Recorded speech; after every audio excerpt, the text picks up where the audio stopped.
ಇಡಿ ಅಧಿಕಾರಿಗಳಿಂದ ಶಾಸಕ ವೀರೇಂದ್ರ ಪಪ್ಪಿ ಬಂಧನ ಪ್ರಕರಣ. ಇಡಿ ಅಧಿಕಾರಿಗಳ ಲೋಪಗಳ ಬಗ್ಗೆ ಪಪ್ಪಿ ಪರ ವಕೀಲರಿಂದ ವಾದ. ಬಂಧನ ಪ್ರಶ್ನಿಸಿ ಹೈಕೋರ್ಟ್ಗೆ ಅರ್ಜಿ ಸಲ್ಲಿಸಿದ್ದ ವೀರೇಂದ್ರ ಪಪ್ಪಿ ಪತ್ನಿ. ವೀರೇಂದ್ರ ಪಪ್ಪಿ ಪರ ಹಿರಿಯ ವಕೀಲ ಸಿದ್ಧಾರ್ಥ್ ದವೆ ವಾದವನ್ನು ಮಂಡಿಸ್ತಾ ಇರುವಂತದ್ದು. ವೀರೇಂದ್ರ ವಿರುದ್ಧ 2011ರಲ್ಲಿ ಕ್ರಿಕೆಟ್ ಬೆಟ್ಟಿಂಗ್ ಕೇಸು ದಾಖಲಾಗಿತ್ತು. 2014ರಲ್ಲಿ ಆ ಪ್ರಕರಣದಿಂದ ವೀರೇಂದ್ರ ಪಪ್ಪಿ ಖುಲಾಸೆಗೊಂಡಿದೆ. ನಂತರ 2015ರಲ್ಲಿ ಹೈಕೋರ್ಟ್ನಿಂದ ಮತ್ತೊಂದು ಎಫ್ಐಆರ್ ರದ್ದಾಗಿತ್ತು. 4 ಕೇಸ್ಗಳ ಸಂಬಂಧ ವೀರೇಂದ್ರ ರಿಲೀಫ್ ಬಗ್ಗೆ ಹೈಕೋರ್ಟ್ಗೆ ಮಾಹಿತಿ ನೀಡಲಾಗಿದೆ. ಪ್ರಸ್ತುತ ಪ್ರಕರಣದಲ್ಲಿ ಇಡಿ ಅಧಿಕಾರಿಗಳು ನಿಯಮಗಳನ್ನು ಮೀರಿದ್ದಾರೆ. ವೀರೇಂದ್ರ ಅನುಪಸ್ಥಿತಿಯಲ್ಲಿ ಮನೆ ಕಚೇರಿಗಳ ಮೇಲೆ ದಾಳಿಯನ್ನ ಮಾಡಿದ್ದಾರೆ. ನಂತರ ವೀರೇಂದ್ರ ಪಪ್ಪಿಯನ್ನ ಸಿಕ್ಕಿಂನಲ್ಲಿ ಬಂಧಿಸಲಾಗಿದೆ. ಸಮನ್ಸ್ ನೀಡದೇನೆ ವೀರೇಂದ್ರ ಪಪ್ಪಿಯನ್ನ ಬಂಧಿಸಿದ್ದಾರೆ. ಯಾವ ಆಧಾರದಲ್ಲಿ ಬಂಧನ ಅಂತ ಸೂಕ್ತ ಕಾರಣವನ್ನ ನೀಡಿಲ್ಲ. ಸೊ ಈ ಹಿನ್ನೆಲೆಯಲ್ಲಿ ಸೂಕ್ತ ರೀತಿಯಾದಂಥ ಕಾರಣವನ್ನು ನೀಡಬೇಕು. ಬಂಧನ ಕಾನೂನು ಬಾಹಿರ ಅಂತ ಘೋಷಿಸೋಕೆ ಮನವಿಯನ್ನ ಮಾಡಲಾಗಿದೆ. ವಾದ ಆಲಿಸಿ ವಿಚಾರಣೆಯನ್ನ ಮುಂದಿಡಿರುವಂತಹ ಹೈಕೋರ್ಟ್ ವಾದವನ್ನ ಆಲಿಸಿ ಆಗಿದೆ. ಆದರೆ ಸದ್ಯಕ್ಕೆ ವಿಚಾರಣೆಯನ್ನ ಮುಂದೂಡಿದೆ ಅನ್ನೋದು ಗೊತ್ತಾಗ್ತಾ ಇದೆ. ವಿಚಾರಣೆಯನ್ನ ಮುಂದೂಡಿರುವಂಥದ್ದು ಹೈಕೋರ್ಟ್.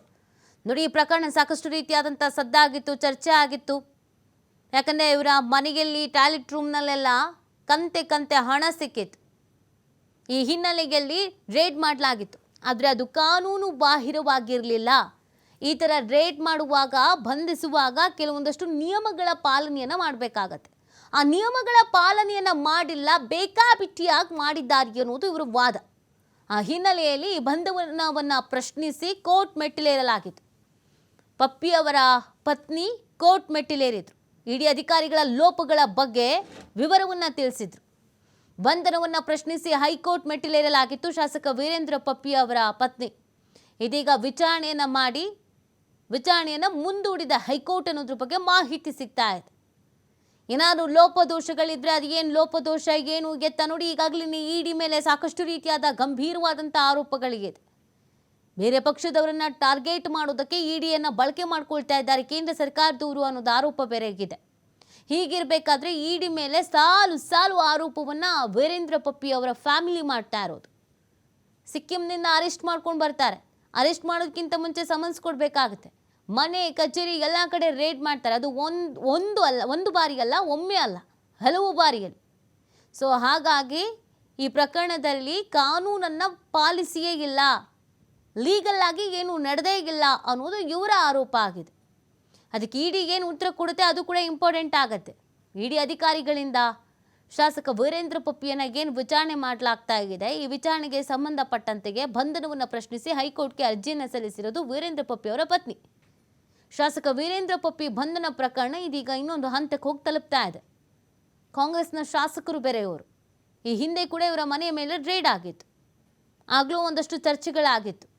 ಇಡಿ ಅಧಿಕಾರಿಗಳ ಮೇಲೆ ಸಾಲು ಆರೋಪಗಳನ್ನು ವೀರೇಂದ್ರ ಪಪ್ಪಿ ಆ್ಯಂಡ್ ಫ್ಯಾಮಿಲಿ ಮಾಡ್ತಾ ಇದೆ.